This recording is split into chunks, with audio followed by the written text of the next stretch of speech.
Johnny Dollar. This is Frederick Keeley at Masters Insurance and Trust Company. How are you, Mr. Keating? Why, fine, thank you, but that's rather beside the point. I have a bit of a problem, Mr. Dollar. Haven't we all? Huh? Beg your pardon? Nothing, sir. Just go on, please. Well, Mr. Dollar, one of our claimants, that is to say the beneficiary of a small insurance policy, apparently never received the check for $3,000 we sent him. I'm afraid I don't get it, Mr. Keeley. Why call on me? What do you mean, sir? Well, all you have to do is call the bank, stop payment on that check, and issue another. I'm afraid not, sir. Why not? I said apparently never received it. I use that word advisedly. Well? Because it so happens the check we sent him has been cashed. Oh. Yes, properly endorsed and apparently cashed by the claimant, the beneficiary himself. Apparently again. Yes, and again, I use the word advisedly. Well, then it kind of means one of two things. Either this beneficiary is trying to collect the money twice, yes, or somebody else got to that check first. In which case, we have a little matter of forgery on our hands. Which, of course, should exact the fullest possible penalty of the law. Will you look into it for us? Sure, Mr. Keeley. Why not?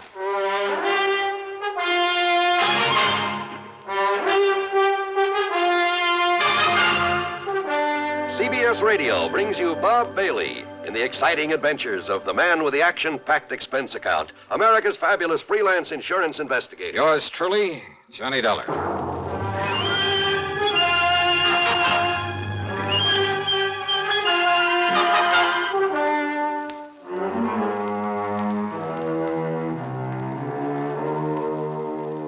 Expense account submitted by Special Investigator Johnny Dollar to the Masters Insurance and Trust Company, Home Office, Hartford, Connecticut. Following is an account of expenses incurred during my investigation of the double exposure matter.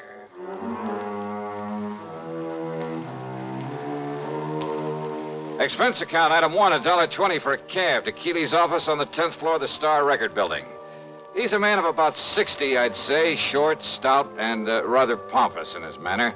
Or maybe self-important is more like it. No, I'm sure you realize as well as I do that a $3,000 claim is relatively small, relatively unimportant. I use that word advisedly. Well, that means I can't expect much of a commission.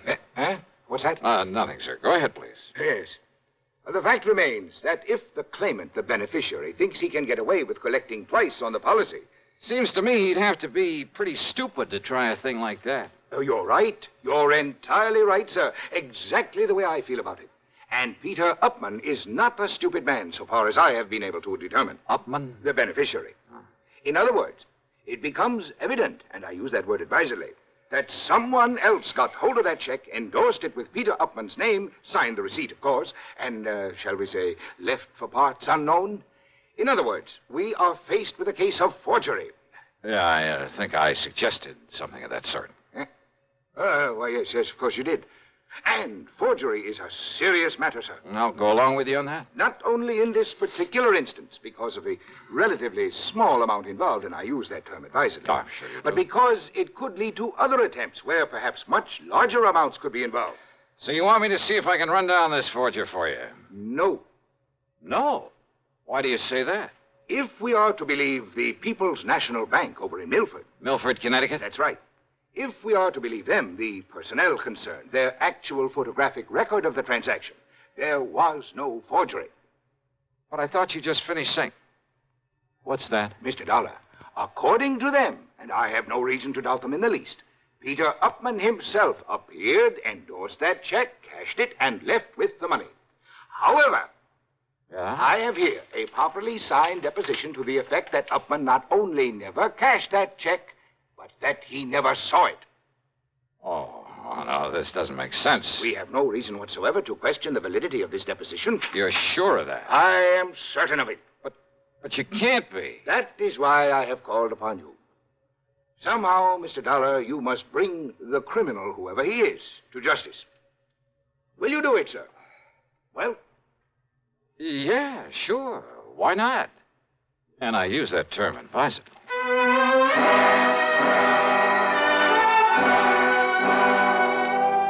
Naturally, my first move was to drive on down to Milford. On the expense account, that rings up item 2, $5.25 for a tank full of gas for my own car. The People's National Bank was closed for the day, so I registered at the Milford Arms, ate some dinner. That's item 3, another $5.25. That is, including a couple of drinks beforehand. Then I drove over to the address of Mr. Peter Upman. Pete, living alone in a small apartment on East Willow Drive, turned out to be about 33. He was tall, husky, good-looking. The football type with a big shock of red hair. Very nervous, though. The kind who doesn't stay put anywhere for very long. Yeah, sure. Come in, darling. Sit down, sit down. Okay. How about if I pour us a drink or something? How about it? No thanks, Upman. Upman? Sure you don't mean Mr. Upman? Now, don't be so formal. Just call me Pete. Sure you couldn't do with a little drink just to sort of celebrate. How about it, huh? Celebrate what? Celebrate what? You said the insurance company, didn't you? That's right. Then produce, man, produce. Just don't keep me hanging here. Only I'll sit down, too. Come on, man. Come on, let's have it, huh? What are you talking about? The check. What else? Old Aunt Lizzie's insurance. Don't tell me you came all the way down here from Hartford without bringing me another check for all that lovely money, that $3,000. Now, don't tell me that. Oh, another check, huh? Why, sure. What else? Hey, now, look. What I mean is... Yeah, what do you mean, Pete? I mean another one to take the place of the one the company was supposed to send me, but I never got it. That's what I mean. They said they sent it to me, but, man, I never saw it. Oh, they sent it all right, and they got a receipt for it. That's what they say, man. That's what they've been saying to me ever since I put in that claim for it. Now, look. Maybe the Upmans are kind of funny about some things, but they aren't liars, see? And I'm telling you, I never got that check. Pete, that check... You don't believe me? You asked that lawyer, that Alfred R. Price. He took my statement and made me swear to it. And I don't swear to something unless it's true, see? That's all very well, Swear to something isn't true is a one-way trip to the jailhouse, and, man, that's not for me. I'm beginning to wonder... Sure, that's the fastest way to get yourself into trouble, but... Look, Dollar. You be careful what you say. Yeah? I'm a nervous man, darling. Sometimes I got a pretty quick temper, and if somebody's trying to pull a fast one on me, well, don't try it. I don't care who you are. Just don't try it, Dollar. Maybe it wouldn't be very healthy for you. See what I mean? Is that supposed to be a warning, Pete? Warning? No. No, man, I don't fool around. That's a threat.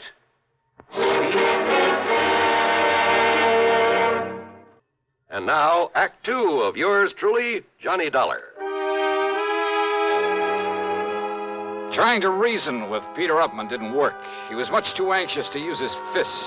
And from the looks of him, he might have done very well with them. He maintained he'd never received the insurance check, that he wanted the money, wanted it fast, and that's all there was to it.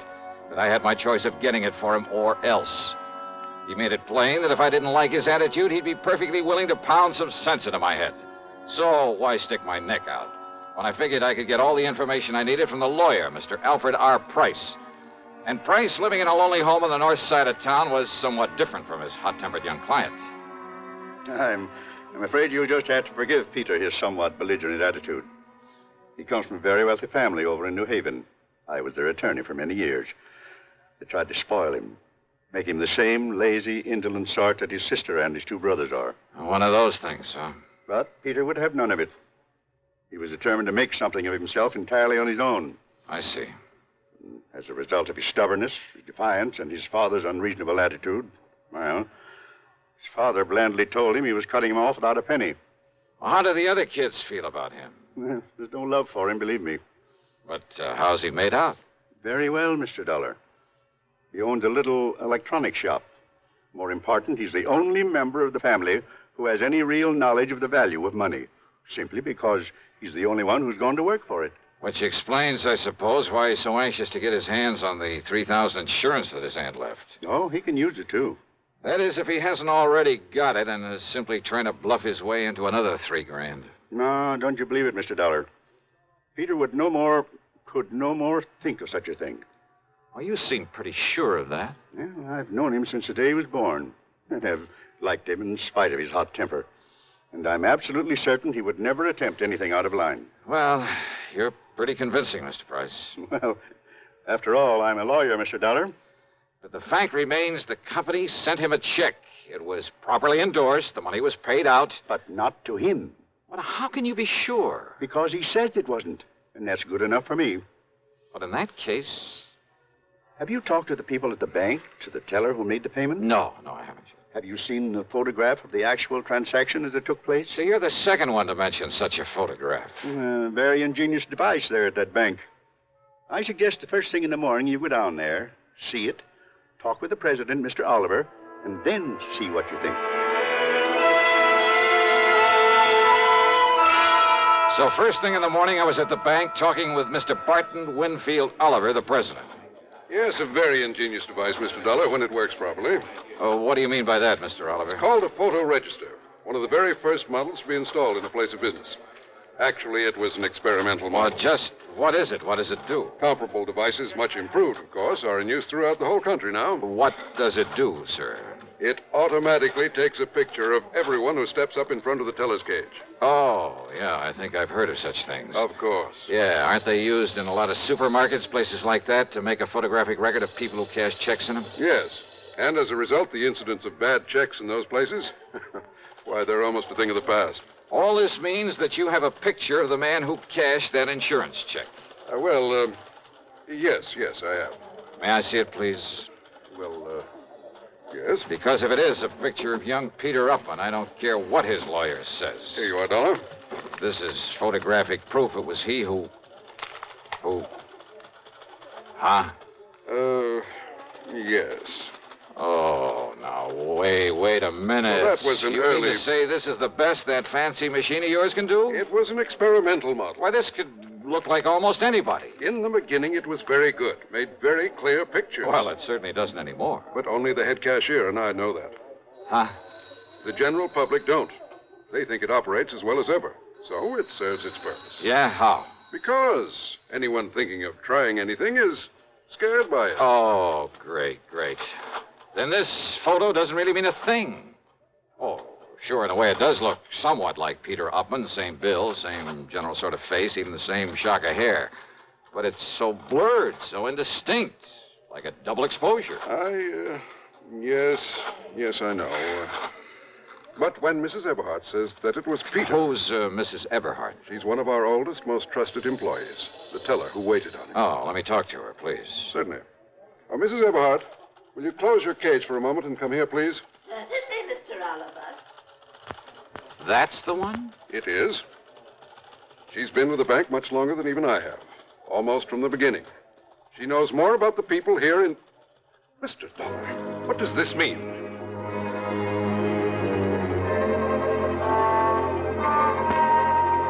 I casually pulled my gun out of its holster, and I held it casually in front of my chest, waiting for Mrs. Eberhardt to come over. Because I'd had a real good look at her when she turned to answer Mr. Oliver. And suddenly I began to see things a lot more clearly.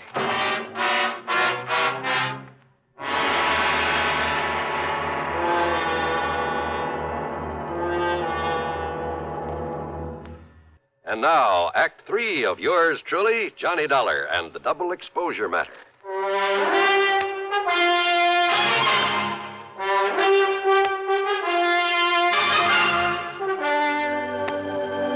Dollar, that revolver. Just take it easy, Mr. Oliver, and don't mention it to her when she comes over here. What good heavens, man. Wait now. Here she comes.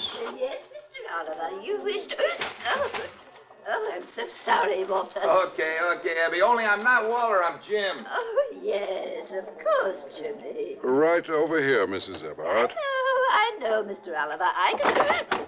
Oh, dear, these chairs are all over the place. Abby, I want you to meet my friend, Mr. Johnny Dollar. Oh, Mr. Johnny...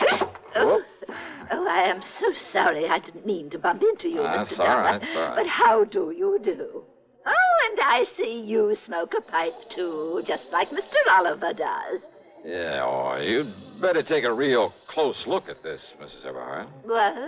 The way you look real close at all the money you handle there at the counter, at the deposit slips and so forth. A real close look, huh? What?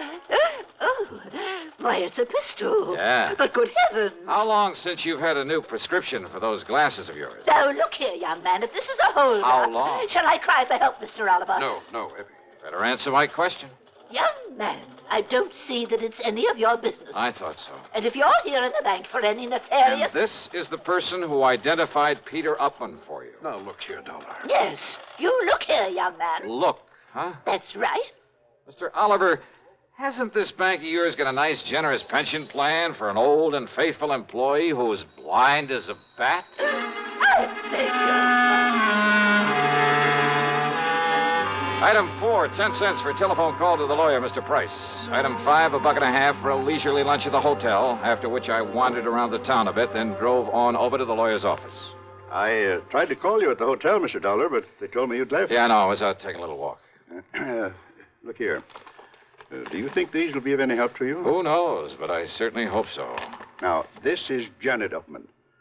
I believe she's about 31 now. Oh, quite a dish. Yes, she's quite a dish. I bet that mink set her back a lot of money. Now, this is Edward, Peter's older brother. Not very bright. Kind of bald, isn't he? But there is a family resemblance. And this is Peter. Oh, no, that's Paul. A couple of years younger than Peter. They dislike Peter, didn't you? Yes, I did. Because he had the guts to go out on his own, huh? Partially, perhaps. Because he didn't take a hunk of the family fortune? Well, that wouldn't make sense. Now, wait. You mean didn't I tell you of the hidden bequest? The what? Peter never knew about it, but the others always have. Known about what? Well, because of the way Peter had renounced his family, his father wanted to punish him. By cutting him off without a cent. So he said. But in a late codicil to his will... Oh, Peter will get some money, huh? Over $1 million, Mr. Dollar, in a few months, when he's 35. I see. Provided he keeps out of any serious trouble. The money the others were left.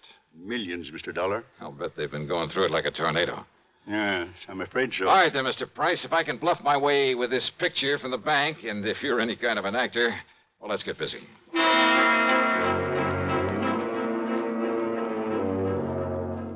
I telephoned to Peter, told him to come over. Mr. Price called the others. They didn't care particularly about seeing Pete again, but Price told them some of the as-yet undistributed money was at stake, and they quickly changed their minds. So, about an hour and a half later, there was a gathering of the Upman clan there at the office of the old attorney. Look, Dollar, Mr. Price says you're okay and all that, but I still don't like your company's stall on the insurance payment. Just keep your shirt on, huh, Pete? And another thing, I didn't like your attitude when you came to see me. Now, look, you may be a little bigger than I am, but I've decided you'd be very foolish if you tried to take me on. Oh, yeah? It might even cost you $1 million. Well, all I care about is Aunt Lizzie's $3,000. Okay, just take it easy, huh? Take it easy. You say that to a Oh, redhead? then shut up. Okay, now, all of you, listen to me. Yes, Johnny? I'm sure you all know that Pete here inherited a few $1,000s from his Aunt Elizabeth, I guess it is. Yes, and we've heard about how he's tried to collect it twice over.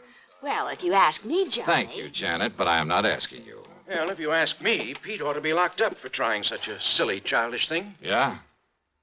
Paul, with all the time in the world on your hands, it was real easy for you to pick up that insurance check over where Pete lives while he was at work, wasn't it? What's that? What? And forging a signature, well, after all, you're his own brother. Just a minute, please. And there at the bank, why, dear old half-blind Mrs. Eberhardt couldn't tell which was which. Now, look here, Dollar. But a little machine put the finger on you, Paul. Absurd. Yeah, a little device at the bank that photographs everybody who goes up to a teller's cage. Dollar, you mean that... Oh, now, Johnny, you've been taken in. Have I? That whole thing is just a bluff. It hasn't worked right in years. Oh, what makes you think that? I know. Because the cashier is a boyfriend of mine. Oh, that bank had better check its books. What? He didn't tell you it's been fixed recently? Fixed? No, he didn't. I mean, Paul. Now, wait a minute. Like to see the picture it took of you, Paul, collecting that money? Here, Mr. Price, see what you think. Why, yes, Mr. Dollar. It's about as clear as it can possibly... Okay, Paul, you dirty... No, stop him. Somebody stop. Stop me, and not you, Paul, or anybody else. Good heavens, Mr. Dollar. Peter will kill him. Oh, I doubt it, Mr. Price. Can you think of a better way for justice to be done?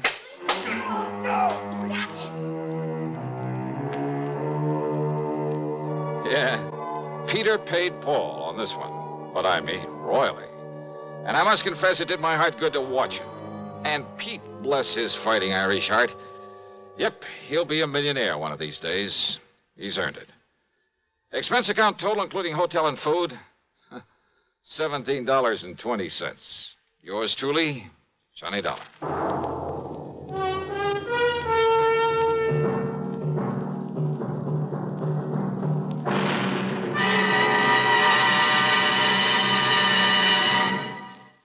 Our star will return in just a moment.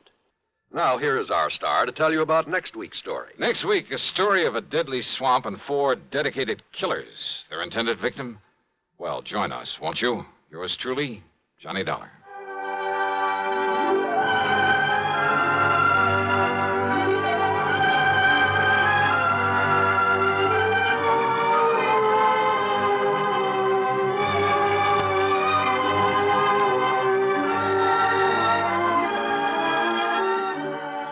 yours truly, Johnny Dollar, starring Bob Bailey, originates in Hollywood and is written, produced, and directed by Jack Johnstone. Heard in our cast were Marvin Miller, Peter Leeds, Jack Moyles, Ralph Moody, Bartlett Robinson, Eleanor Audley, and Sandra Gould.